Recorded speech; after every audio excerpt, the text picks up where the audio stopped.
A U.S. law firm has filed a class action lawsuit against Sony, alleging that the PS5 DualSense controller is defective due to the drift issue, as well as that Sony was aware of the problem without revealing it.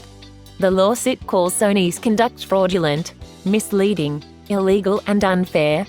Last week, we reported on an investigation into the problem of the drift of the DualSense, carried out by the law firm Chimicals Schwartz Kreiner and Donaldson Smith LLP, CSK&D. And now, the firm has formally filed a class action lawsuit in the United States District Court for the Southern District of New York. In the documents provided to IN, the lawsuit is filed on behalf of plaintiff Mark Turner and all others in a similar situation, and names the defendants as Sony Corporation of America and Sony Interactive Entertainment. To IN's knowledge, this is the first lawsuit of its kind filed against Sony with respect to the DualSense, but it may not be the last. The complaint describes the DualSense as defective, since it contains a defect that causes the characters of the game to move on the screen without the user moving them by using the joystick, popularly known as drift.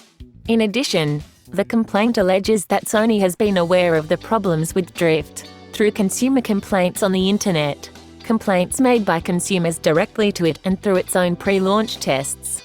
The lawsuit also alleges that Sony's options for driver repair are too limited. When consumers experience the drift defect, repair options are scarce. Sony PlayStation's dedicated portal for problems with PS5 hardware, including the DualSense driver, is reportedly experiencing a delay and redirects consumers to contact a customer service agent through the contact page for PlayStation support. Customers are experiencing long wait times and have to deal with a maze of pre-recorded phone messages before finally talking to an agent about drift repairs for the DualSense controller. The lawsuit seeks a jury trial and monetary compensation for the damages suffered, declaratory compensation and redress by public court order. The documents point to charges of over-guarantee breach, implied merchantability warranty breach, unfair enrichment, and violations of the Virginia Consumer Protection Act. Virginia-based plaintiff Mark Turner reportedly purchased his PS5 around February 5, 2021 and discovered that he suffered from drift the same day. Apparently, Turner contacted Sony customer service and was told to restart the game and console, but offered no further help. The problem was not solved. Turner bought a second DualSense. If the plaintiff had known of the drift defect before buying his PS5, the documents add, he would not have bought the PS5 or would have paid substantially less for it.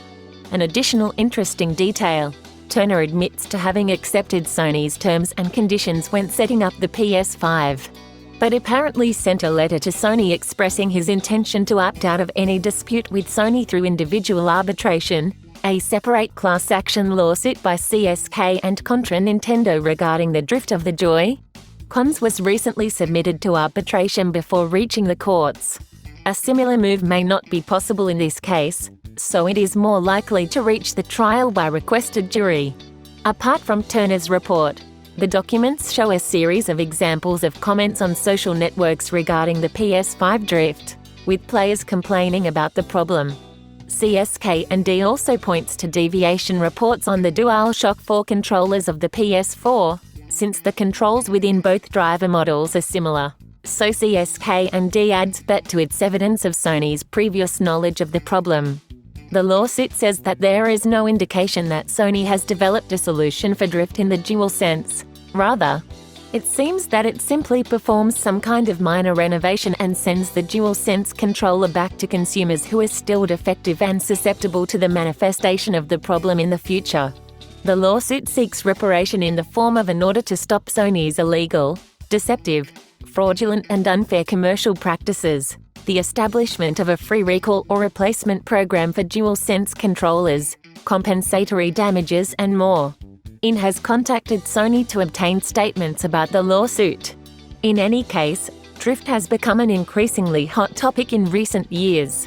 Without going any further, Nintendo itself now faces official scrutiny and lawsuits around the world, including an investigation by the European Commission.